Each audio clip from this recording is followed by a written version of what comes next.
선인들은 인생을 10년 단위로 구분하여 이야기했습니다. 그중 공자는 74세로 세상을 이별하면서 이런 말을 남겼습니다. 30대를 입지라고 말했습니다. 다시 말해서 한자로 풀이해보면 땅 위에 두 팔을 늠름하게 펴고 서 있는 나이라는 것입니다. 모든 분야에서 자주독립의 경지에 도달하여 인생의 확고한 가치관을 정립하고 자신이 서야 될 자리에 당당하게 서는 나이라는 것입니다. 40대를 불혹이라고 말했습니다. 온갖 유혹에 흔들리지 않고 요주부동한 상태에 들어간다는 것입니다. 사계절 중 여름이라 할 수 있는 인생의 전성기로서 40대가 되면 무력, 권력욕, 명예욕 등 많은 유혹에 직면하게 된다는 겁니다. 이때에 한 점의 의혹도 없이 떳떳하고 의연하게 자기가 가야 될 길을 가야 된다는 것이죠. 50대를 지천명이라고 했습니다. 즉 천명은 하늘이 나에게 맡긴 사명과 운명을 말하죠. 그런데 이것을 깨달아서 하늘의 뜻대로 있는 힘있게 살아간다는 것이죠. 60대가 되면 그동안 남이 자신에게 충고해주는 말이 귀에 거슬렸지만 60이 된다면 무슨 말을 들어도 좋게 이해할 수 있는 너그러움을 갖게 된다는 것입니다. 남의 이야기를 조용히 경청할 수 있고 내밀하게 이해하기 위한 넓은 도량과 원만한 인격을 갖추는 그 시기가 60이라고 하는 겁니다. 70은 종심소욕 불유구의 경지에 이른다는 것입니다. 이 말은 마음 내키는 대로 여러분이 행동하고 또 말해도 도덕의 규범과 윤리의 울타리에서 벗어나지 않는다는 것입니다. 인격적 수양과 욕심에서 벗어나 온전한 인격체를 이루는 시기가 70이라고 말하는 것이죠. 김동길 씨가 즉 김동길 박사님이 쓴 나이들미 고맙다라고 하는 책이 있습니다. 이 책에 나이가 들매 따라 우리의 육체는 고통을 수반하게 됩니다. 그런데 나이들에 대한 반응이 다양합니다. 어떤 사람은 늙지 않으려 온 힘을 쓰는 떼쟁이 사람이 되어간다는 것이죠. 이런 부류의 사람은 온갖 자기의 고집과 아집으로 오직 자신만을 생각하며 살아간다는 것이죠. 어떤 이들은 두 손을 놓고 일상을 보내는 허무주의자들이 있다는 것입니다. 뿐만 아니라 온전히 인격을 이루어 모든 것들을 포용하고 수용하며 만물의 진리를 깨닫는 그런 사람도 있다는 것이죠. 셰익스피어는 이렇게 말했습니다. 이렇게 왔다 가는 한심한 인생이지만 그리스도의 오심으로 인간의 의미가 달라졌습니다. 또한 역사에 다른 의미가 부여되었습니다. 말했습니다. 역사는 하나님의 사랑으로 흘러가고 있다는 것입니다. 우리 인생은 험한 결말로 끝나는 것이 아니라 하나님의 사랑으로 말미암아 영생으로 이어진다는 것이죠. 그래서 어찌 보면 나이 들미 기쁨이자 설렘이기도 한 것입니다. 나이 들미야말로 새로운 만남을 향해 가는 새로운 여정이라고 김동길 박사는 이야기하고 있습니다. 사랑하는 성도 여러분, 내 삶의 자리에서 하늘의 명령을 온전히 수행하고 땅의 것보다 하늘의 것들을 더 바라보며 하나님을 더욱 예배하는 분들이 되시기를 예수 이름으로 간절히 축원드립니다. 아멘. 오늘의 본문은 예수님께서 갈릴리 지역을 가기 위해 사마리아 땅을 통과해야만 했습니다. 유대인들은 사마리아 지역 사람들을 아주 싫어했죠. 사람으로 보지 않았다는 것입니다. 때문에 갈릴리를 갈 때 사마리아를 통과하면 거의 하루 만에 가는데 그렇지 아니하고 삥 둘러 가서 3, 4일을 좋게 걸렸다는 겁니다. 그런데 예수님은 곧장 사마리아를 통과하셨다는 겁니다. 그때에 사마리아 여인을 만나게 됩니다. 예수님께서 우물가에서 여인을 만났을 때 예수님 자신을 이렇게 말합니다. 생수의 근원이라고 말씀하고 계시죠. 그리고 예수님은 참된 예배에 관해서 말씀해 주시고 있는 것입니다. 오늘 말씀을 통해 나이 들미 고맙다라는 제목으로 어떻게 하면 고상하고 품위 있게 나이를 먹을 수 있는지 하나님의 은혜를 나누도록 하겠습니다.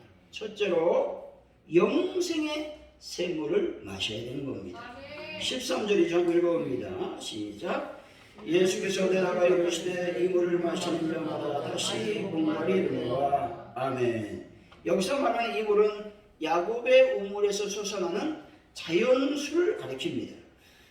상징적으로 우리가 해석해보면 사마리아인들이 거룩한 문서 중에서 정경으로 인정한 모세 오경 또는 재물, 명예와 같은 인간의 헛된 욕구를 가리킬 때도 있습니다. 사람이 아무리 좋은 생수를 마셔도 목마름은 계속이 된다는 것이죠. 이와 같이 족장의 유언이나 교훈, 율법만으로는 인간의 영혼의 갈망이 결코 해소되지가 않는다는 것입니다. 다시 말해 야곱의 우물에서 나오는 물은 육신적인 갈증을 해소해 줄 뿐 영혼의 갈증, 인생의 갈증을 푸는 데는 전혀 도움이 될 수 없다라는 것입니다. 여러분, 인생의 갈증은 돈으로 풀 수 있는 것이 아니라는 것이죠. 그렇다고 지식, 권력, 명예, 육체적 향락 등도 거의 도움이 되지 않습니다. 세상에 있는 어떤 것으로도 채울 수 없는 것이 바로 인생의 갈증이라고 하는 것입니다. 2021년에 세계를 떠들썩하게 했던 드라마가 있습니다. 그것은 오징어 게임이었습니다. 넷플릭스에서 상영되었는데 그 내용은 여러분이 잘 알고 있다시피 456명이 456억의 상금이 걸린 의문의 서바이벌에 참가한 사람들이 최후의 승자가 되기 위해서 목숨을 걸고 극한의 게임에 도전하는 이야기입니다. 한 명의 목숨값이 1억 원이었던 것이죠. 돈이라면 목숨을 걸 수 있는 세상이 요즘 세상이라는 것이죠. 몇 년 전에 고등학교 학생 대상으로 정직지수 설문조사를 했습니다. 그게 2017년인데 아마 5년마다 이 설문조사를 한다는 것이죠. 흥사단 투명사회운동본부 윤리연구센터가 2만 1000명을 대상으로 이런 설문조사를 했습니다. 10억이 생기면 1년 정도 감옥에 가도 괜찮다라는 것이었습니다. 여러분, 중학교, 고등학교, 초등학교 대상으로 설문지를 돌렸는데 고등학생 응답자의 55%가 10억 원이 생기면 감옥에 가도 괜찮다라고 응답했습니다. 초등학교는 21%, 중학생은 33%가 이 같은 답변을 내놓았습니다. 여러분, 매우 충격적인 결과인 것이죠. 또 이런 설문조사를 했어요. 친구의 어려움과 관계없이 나만 잘 살면 된다라는 항목이 있었는데 그 항목에서 초등학교는 19%, 중학생은 27%, 고등학생은 36%가 그렇다라고 대답을 했습니다. 우리는 숭고한 가치관의 정도가 무너지는 시대에 살고 있는 것이죠. 어른들은 어느 정도 이해가 갑니다. 왜냐하면 사회에서 쓴맛과 단맛 모든 것을 맛본 사람들이기 때문에 현실에 목이 메이다 보면 돈을 인생의 주 가치관으로 여기며 살 수가 있습니다. 그런데 아직 성장하지 않은 아이들이 인생의 목적을 돈에 걸고 있다는 것은 매우 충격적인 사건인 것이죠. 아마 이런 가치관은 계속 더 증가가 될 것입니다.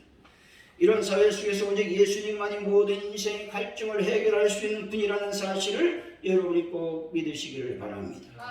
우리 14절 한번 읽어봅니다. 시작. 내가 주는 물을 마시는 자는 영원히 목마르지 아니하니 내가 주는 물은 그 속에서 영생하도록 솟아나는 샘물이 되리라. 아멘.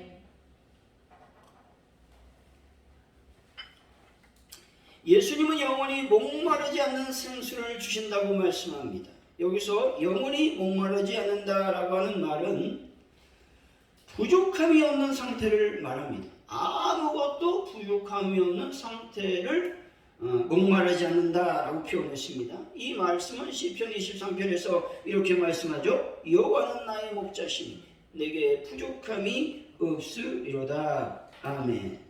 예수님께서 목자가 되시면, 하나님은 나의 목자가 되시면 나의 삶의 모든 영역에서 부족함이 없도록 인도해 주실 것입니다. 유대인들은 종종 하나님을 바라보는 그 시각을 어떻게 표현했냐? 영혼의 갈증으로 표현했습니다. 시편 42편 1절이죠. 하나님이여, 사슴이 신의 물을 찾기에 갈급함 같이 내 영혼이 주를 찾기에 갈급하나이다 말합니다. 여러분의 영혼이 주를 찾기에 갈급하는 심령들이 되시기를 바랍니다. 아프리카 단자니아에 가면 어떤 국립공원이 있냐면 세렝게티라고 하는 국립공원이 있습니다. 이 공원에 건기가 찾아오면 모든 짐승들은 물을 찾아 헤매는 것입니다. 물을 먹지 못해서, 먹이를 찾지 못해서 뜨거운 태양 아래 죽음으로 발견되는 경우가 많이 있습니다.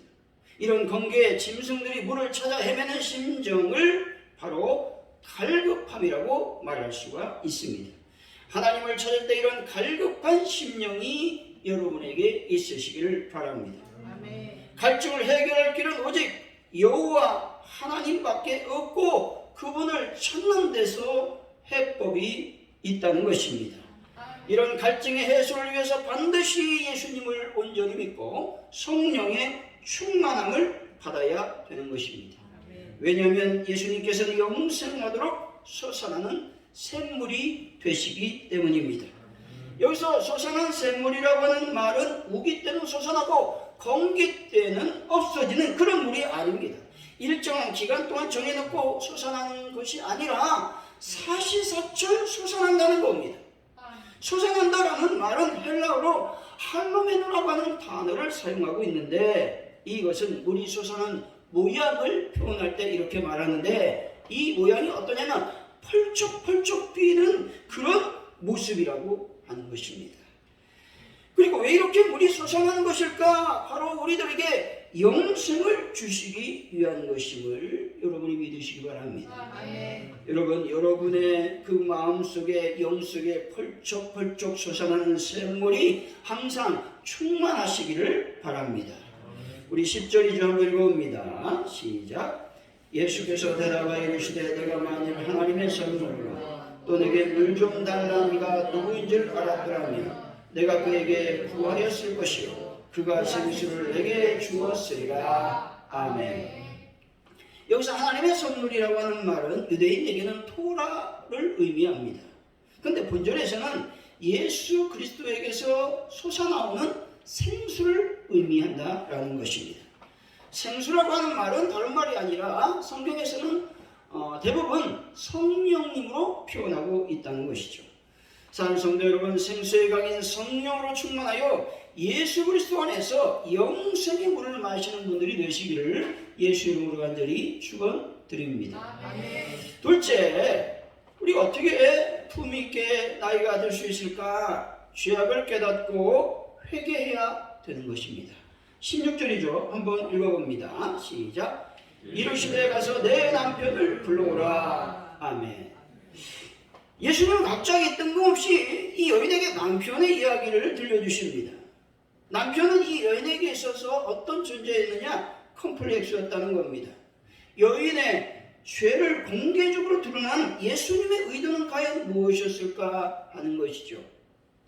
이것은 죄에 대한 각성과 통회함이 없는 자는 의에 줄이고 목말라는 열망이 생길 수 없기 때문에 이렇게 하셨습니다.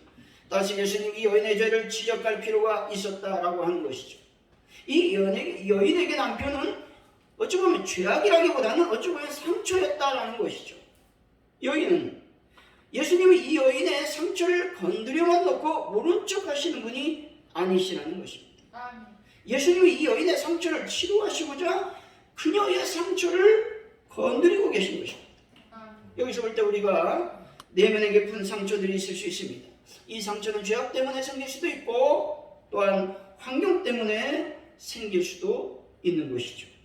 아무에게도 말하고 싶지 않은, 또 아무에게도 말하지 않았던 나의 부끄러운 치부가 있을 수 있습니다.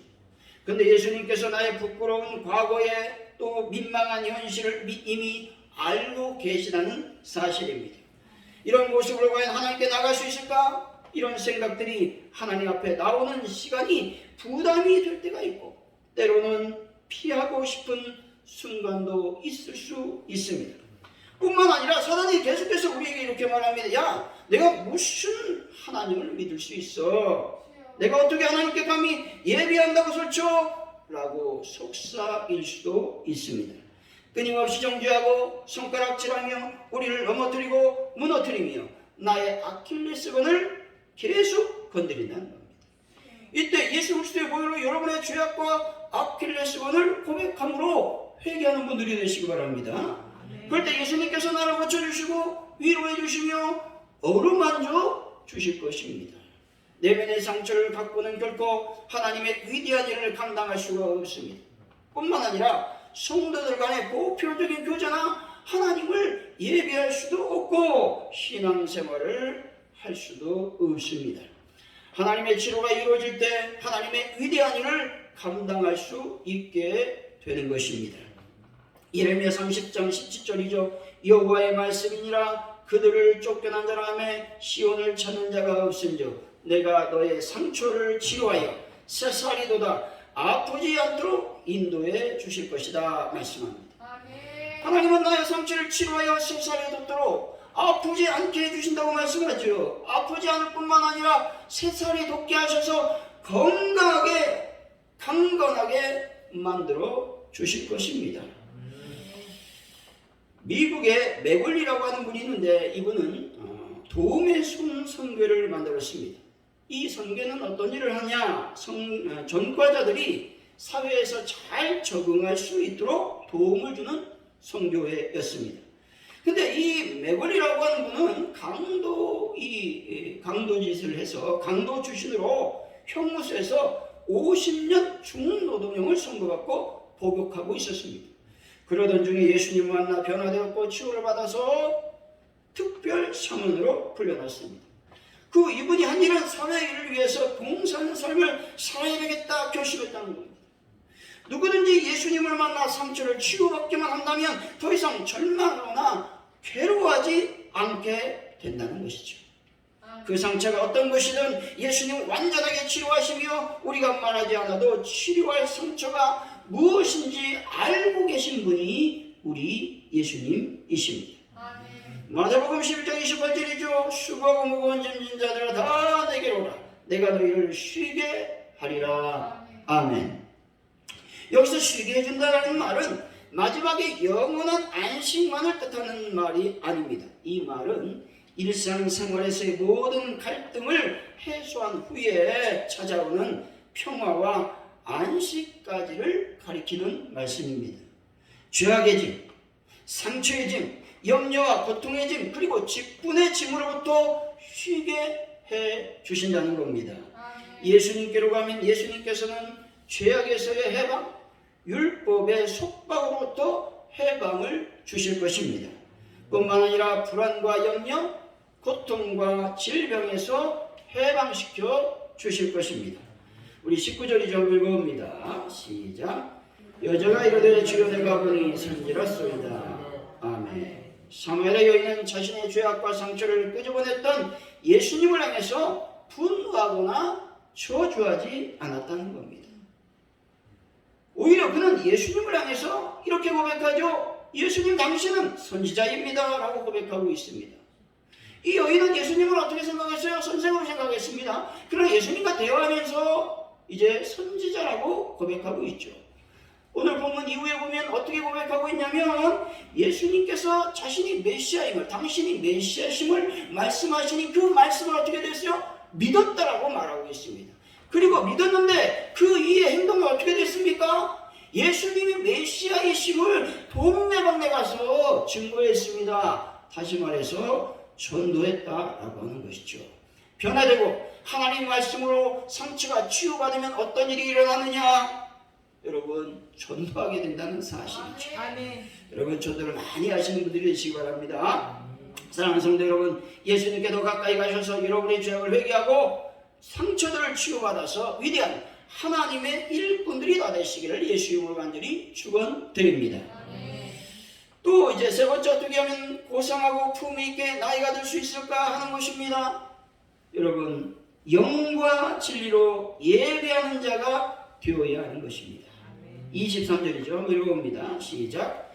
아버지께 참되게 예배하는 자들은 영과 진리로 예배할 때가 오나니 곧 이때라. 아버지께서는 자기에게 이렇게 예배하는 자를 찾으시느니라. 아멘. 여기서 영이라고 하는 말은 영이신 어떤 성령님을 얘기하는 것이 아니라 영이신 하나님과 교제할 수 있는 인간의 가장 높고 깊은 그 부분을 말합니다. 진리라고 하는 말은 성실이나 정직이라고 하는 말이 아니라 하나님의 속성과 본질인 신실성을 말하고 있다는 겁니다.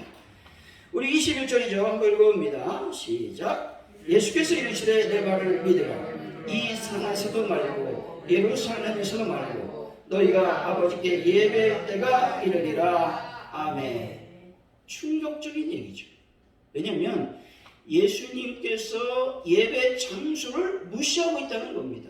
이 산에서도 예배드릴 수 없고 또 예루살렘에서도 예배드리는 것을 우리 예수님이 허용하지 않았습니다. 예수님의 말씀은 유대인뿐만 아니라 사마리아인들에게 굉장히 도전적인 것으로 들렸을 것입니다. 그런데 예수님의 말씀의 의미는 장소적 개념에서 형식적인 예배가 아니라 진실성이 담긴 예배를 드려야 된다라고 말씀하고 있는 것입니다. 우리 22절이죠. 한번 읽어봅니다. 시작. 너희는 알지 못하는 것을 예배하고 우리는 아는 것을 예배하니 이는 구원이 유대인에게서 남이라. 아멘. 여기서 알지 못하는 것이라고 하는 말은 절차가 잘못되었거나 하나님에 대해서 전혀 몰랐다라는 의미가 아닙니다. 이 말은 하나님과 관계가 없다라는 의미가 있습니다. 구약에서 예배는 예루살렘에서만 드려야 됐습니다. 그게 하나님의 명령이었습니다. 다시 말해 예루살렘을 제외한 어떤 곳에서도 예배를 드려서는 안 되었던 것이죠. 그런데 사마리아인들은 어디에서 예배드렸어요? 산에서 드렸어요. 어느 산? 그리심산에서 예배를 드렸습니다. 이것은 하나님의 이름으로 드려졌다고 해도 하나님께서 받으신 예배가 아니었습니다. 왜냐하면 하나님과 전혀 상관없는 예배였기 때문에 그렇습니다. 바로 하나님의 뜻과 방법을 따라 드리는 것이 아니라 방법대로, 인간적인 방법대로 드리는 인본주의적 예배였기 때문에 하나님이 받지 않으셨다라고 하는 것이죠. 여기서 우리는 늘 기억할 것, 하나님의 뜻대로 하나님의 의도대로 예배를 드려야 됨을 말씀을 하고 있는 것이죠. 24절이죠. 한번 읽어봅니다. 시작. 하나님은 영이시니 예배는 영과 영과 진리로 예배할지니라. 아멘.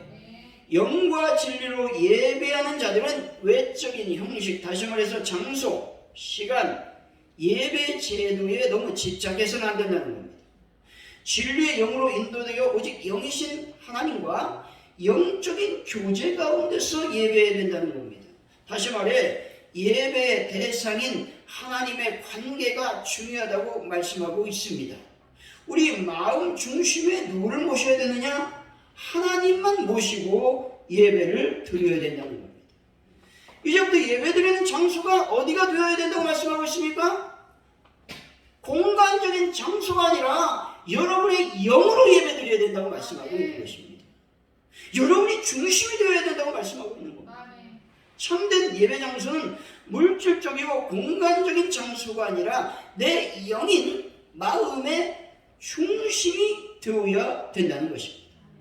참된 예배는 지금 살아계셔서 우리와 더불어 역사하고 있다는 하나님에 대한 그 믿음을 바탕으로 영과 진리로 이루어지는 삶 전체를 의미하고 있다라고 하는 겁니다. 주일날 예배드리는 것이 다가 아니라 여러분의 삶이 중요하다고 우리 예수님은 말씀하고 있는 것입니다. 평일을 살아가는 우리 일상이 곧 하나님께 드리는 예배가 되어야 된다고 말씀하고 있습니다.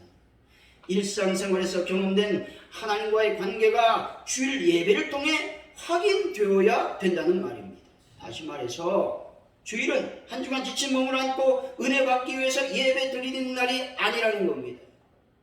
주일은 한 주간 하나님께서 말씀하신 것을 삶 속에 실천함으로 경험된 하나님의 은혜를 감사할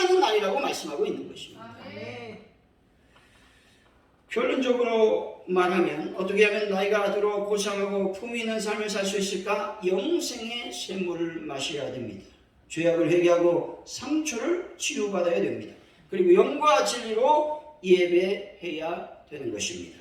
사랑하는 성도 여러분, 나이가 들수록 품위 있고 고상하며 아름다운 내면을 개발하여 하나님의 진정한 예배자로 우뚝 서는 분들이 되시기를 예수 이름으로 간절히 축원드립니다.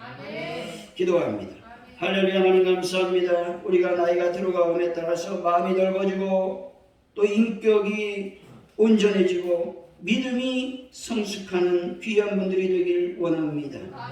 하나님 아버지, 저희들이 늘 말씀 또 생수를 마시는 영생물을 마시는 자들이 되게 하시고 회개하고 또 치유받는 자들이 되게 하여 주시고 특별히 영과 진리로 예배하는 저희들의 삶이 되게 하여 주옵소서.